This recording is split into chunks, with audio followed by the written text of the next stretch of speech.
बहुत सावधानी की जरूरत है। जाके प्रिय न राम वैदेही, तजिए ताहि कोटि बैरीशम, यद्यपि परम स्नेही। यद्यपि वो परम संबंधी है, स्नेही है, पर वो प्रभु से श्रद्धा भाव नहीं रखता है, तो हमें अंदर से उसका बिल्कुल किसी तरह का सम्मान, प्रियता ये नहीं रखनी। अगर हम तनिक भी सम्मान देंगे तो वो हमारे पास बैठेगा और हमारे कानों में जो नहीं पड़ना चाहिए ऐसे शब्द सुनाएगा। अगर हम प्रियता रखते हैं तो उसका असद भाव हमारे पर आक्रमण करेगा। निर्लिप्तता ही परमार्थ की सिद्धि है।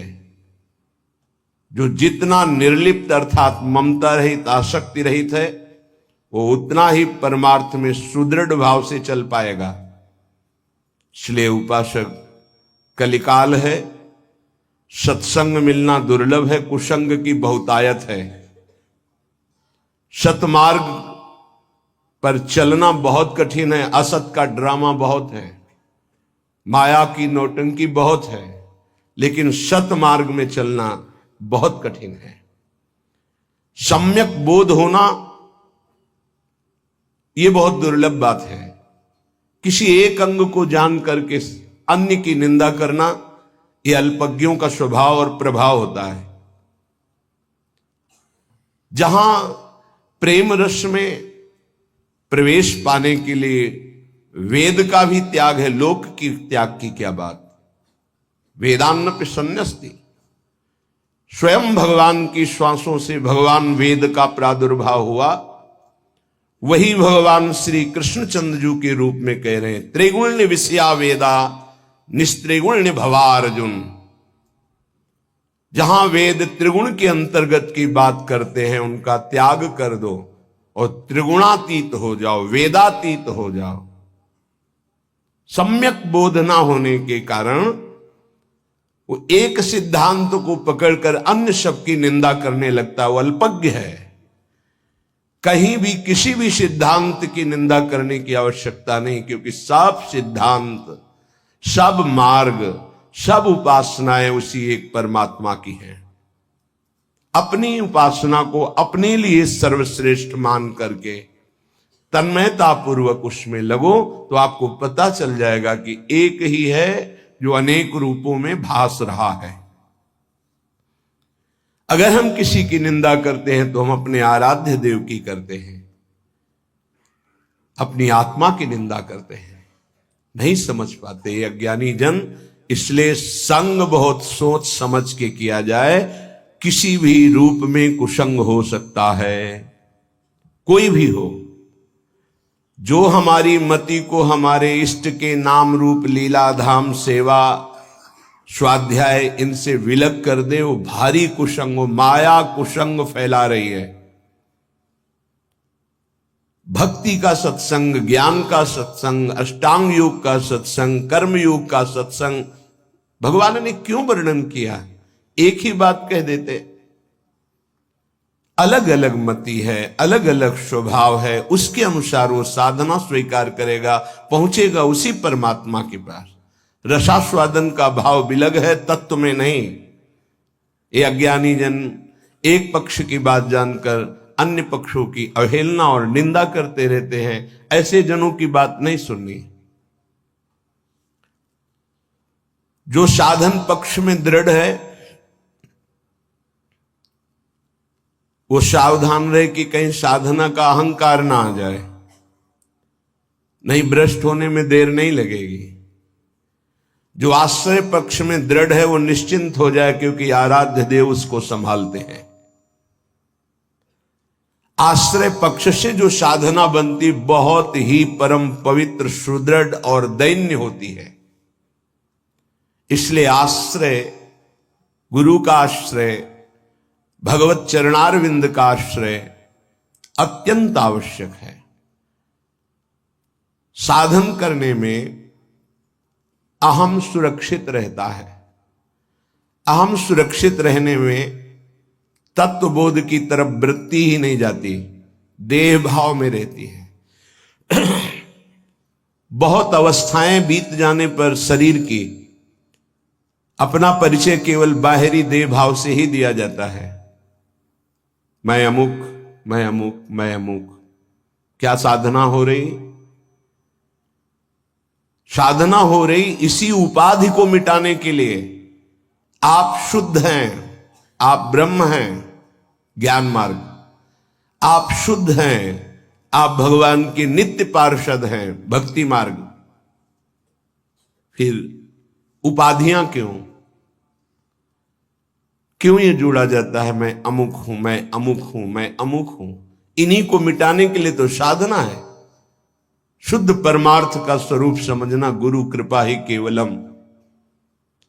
गुरु कृपा पात्र कभी देहाभिमान मलिन वृत्ति को स्वीकार ही नहीं करता, कभी किसी उपाधि को स्वीकार नहीं करता।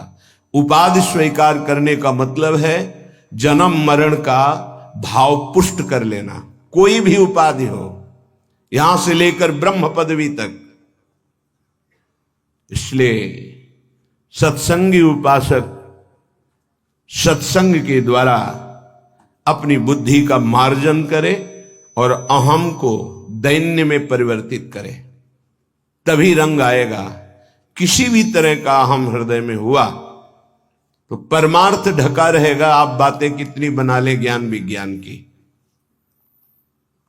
बड़े बड़े महापुरुष जब अपना परिचय बताते हैं तो सोच करके हृदय द्रवित हो जाता है।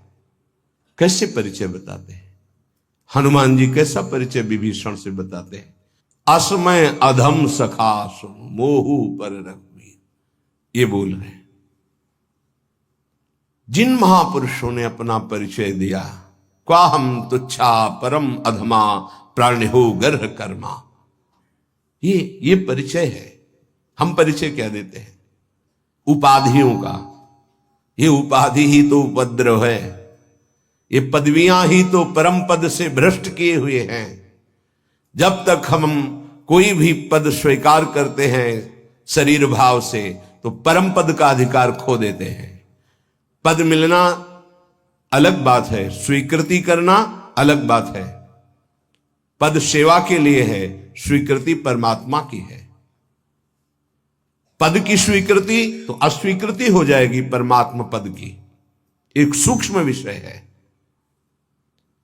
देखो महामहिम श्रीपाद प्रबोधानंद जी की आंतरिक स्थिति।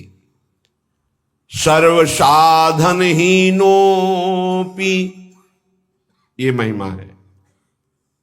खैरे मैं समस्त साधनों से हीन हूं। सत्संग का मनन कीजिए। ध्रुवदास जी कह रहे सब अंग गुणहीन हो, ताको जतन न कोई। एक किशोरी कृपाते, जो कछु होई सो होई।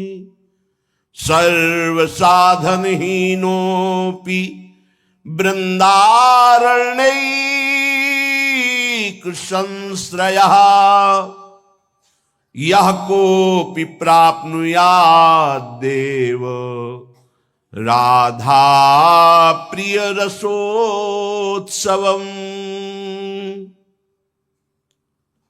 समस्त साधनों से मैं हीन हूं, पर मैंने एकांत भाव में वृंदावन का आश्रय ले लिया। एकांत भाव कहते हैं सिर्फ केवल वृंदावन का आश्रय। बस वृंदावन की कृपा से प्राप्नुया देव राधा प्रिय रसोत्सवम, मुझे श्री किशोरी किशोरजू की प्राप्ति हुई वृंदावन की कृपा से। आश्रय वृंदावन का लिया। ये बड़ी दुर्लभ बात है। धाम का आश्रय बहुत दुर्लभ बात है। इसका परिचय आपको प्रायः नहीं मिलेगा। धाम परम कृपालु है, जिसकी गोद में स्वयं प्रिया प्रीतम खेलते हैं। यदि धाम का आश्रय हो जाए, यहां आश्रय शब्द पर जोर दिया, संश्रया। आश्रय। वास तो किसी किसी को मिलता है, सौभाग्य, पर ऐसा नहीं कि जिसको वास नहीं मिला उसे प्रिया प्रीतम नहीं मिल सकते, उसे प्रेम नहीं मिल सकता, वो दिव्य वृंदावन की लीलाओं में प्रवेश नहीं पा सकता। ऐसा बिल्कुल नहीं है। समस्त साधनों से हीन हो दूसरे भाव में, लेकिन उसने एकांतिक भाव से वृंदावन का संपूर्ण हृदय से आश्रय ले लिया है, तो उसके हृदय में एक अद्भुत रस, यह कोपी, वो कोई रस, कोई संबोधन करे, वो कोई रस। कौन सा रस? बोले रसोत्सवम, जो महारास रस से युक्त है, जो महाप्रेम विलास से युक्त है। किनका? बोले राधा प्रिय श्यामा श्याम का। श्यामा श्याम का कोई एकांतिक प्रेम, कोई एकांतिक रासोत्सव रस विलास उस उपासक के हृदय में प्रकाशित हो जाता है, जो एकांतिक भाव से, एकांतिक भाव, कोई मिलावट नहीं, केवल वृंदावन का भरोसा, वृंदावन का आश्रय। इसमें दैन्यता की बहुत आवश्यकता है। अगर अभिमान का नाश हो जाए तो बहुत जल्दी भगवत प्राप्ति हो जाए। यही आगे बहुत बड़ा पहाड़ की तरह खड़ा है, उस तरफ श्यामा श्याम, इधर बीच में पहाड़ अहंकार का।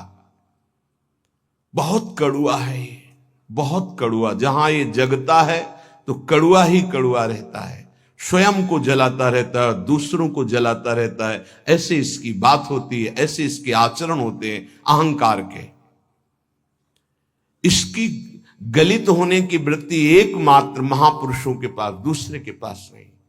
यदि संत महापुरुषों का आश्रय ले लिया जाए और उनके चरणों की रज का सेवन किया जाए, उनकी आज्ञा में रहा जाए, तो अहंकार नष्ट हो जाए। और किसी से नहीं होगा। रहु गणित तत्तपसा न याति न चेज्या न निरूपणात् गृहाद्वा न छंदसा नैव जलाग्नि सूर्यो बिना महत्पाद रजोभिषेकम। चाहे जो आराधना कर लो, ये और पुष्ट होता है। मैंने इतने वर्ष जल में खड़े होकर मंत्र जपा, मैंने ये मैं तिनकी संगति रहत जाति कुल मद सबनन सही, संतत सेवक सदा भजत जे श्री हरिवंश ही। जो रसिक महापुरुष है, उनके संग से अहंकार नष्ट हो जाता है। उनकी आज्ञा का पालन, उनकी चरण रज का सेवन, दैन्यता जो प्रियालाल को बहुत प्रिय है, वो जागृत हो जाती है। तभी दिव्य तत्व का अनुभव होता है। देखो, अगर वृंदावन वास हो रहा, किसी भी तरह का कोई अभिमान है, तो आप केवल प्राकृतिक दृश्य देख सकते हैं, चिदानंद नहीं। वृंदावन के तत्व को, रहस्य को, लीला को आप नहीं समझ पाएंगे रहते हुए भी। तो वृंदावन ही दिवस है, तज के सब अभिमान, तृणते नीचो आपको जाने सोई जान। वृंदावन में जो अपने को तृण से भी नीच समझकर समस्त अभिमानों को त्याग देता है, वही वृंदावन के रहस्य को जान पाता है। इसीलिए सर्व साधनहीनोपि, अपने को श्रीपाद कह रहे हैं, कोई साधन नहीं है मेरे में। अर्थात साधन तो सब है, पर अभिमान नहीं है। सबे अंग गुणहीन हो, न योग है, न ज्ञान है, न भक्ति है, न प्रेम है। हे प्रिया, जो हमें तो सिर्फ आपका भरोसा है।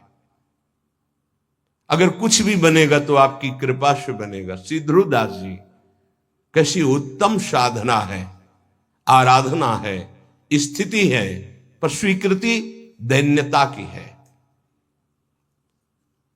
हम छोटी सी कोई साधन वृत्ति तो अहम में फूले रहते हैं। कैसे हम जान पाएंगे प्रिया प्रीतम के प्रेम रस को?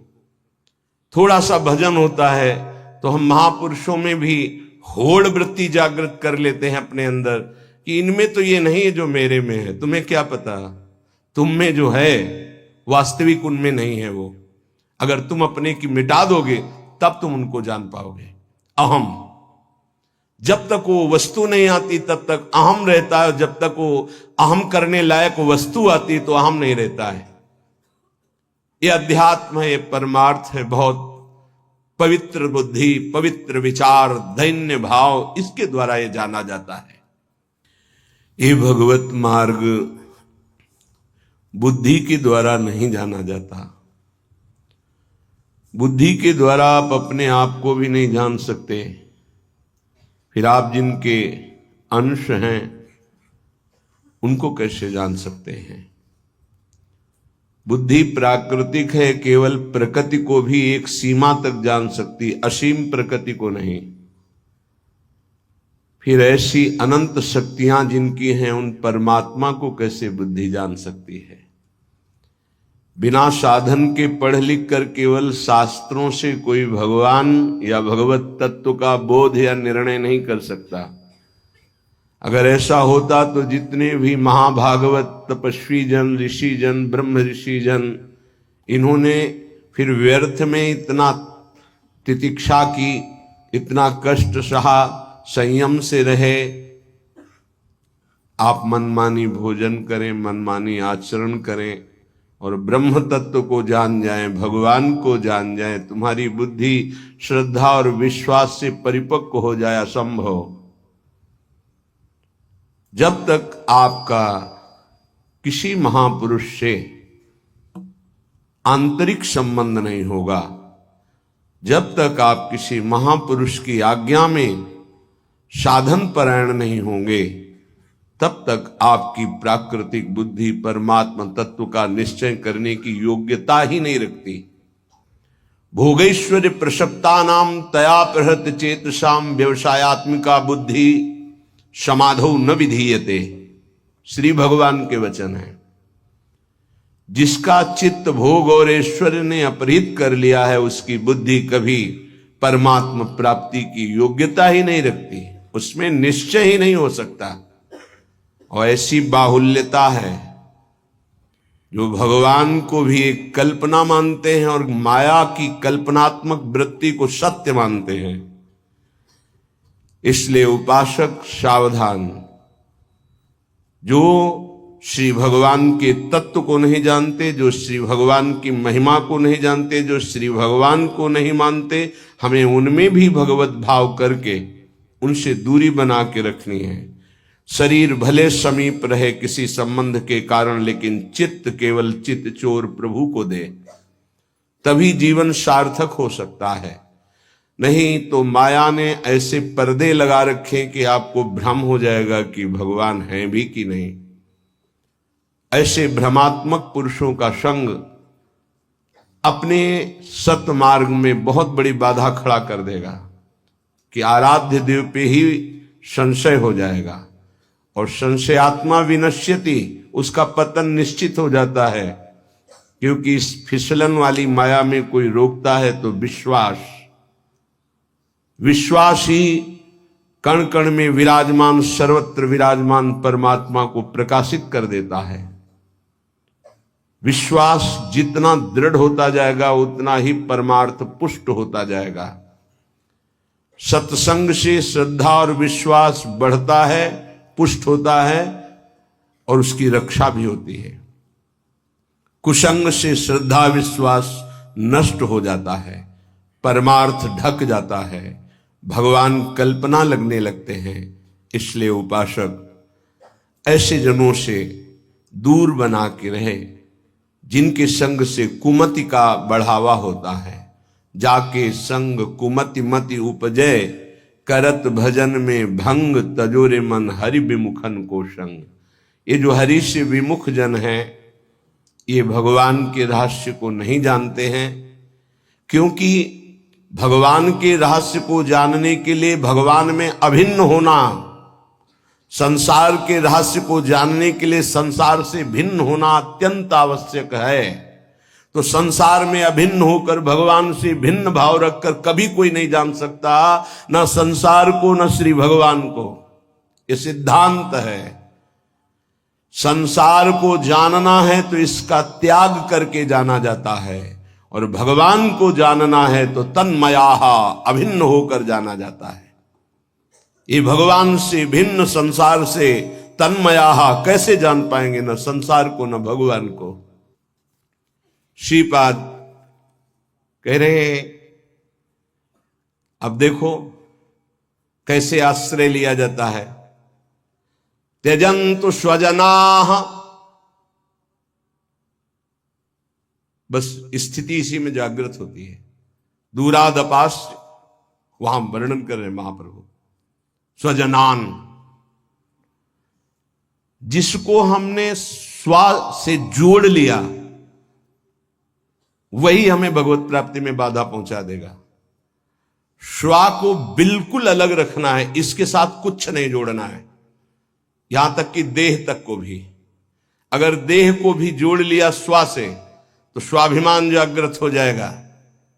श्वा को बिल्कुल सुरक्षित रखा जिस उपासक ने, कोई भी स्पर्श स्वा का नहीं, यद्यपि नहीं है पर स्वा की स्वीकृति से वो बंधन को प्राप्त होता है। शंकर सहेज स्वा रूप संहारा तो लाग समाधि अखंड अपारा।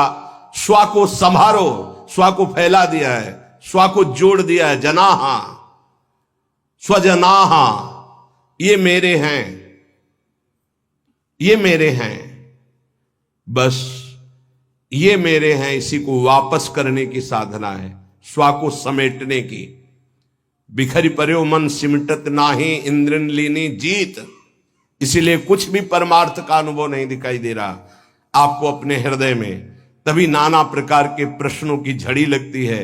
नहीं तो न सोचती न कांक्षती, न कोई सोच रह गई न कोई चाह रह गई। ऐसा परमानंद की बाढ़ हृदय में आती है।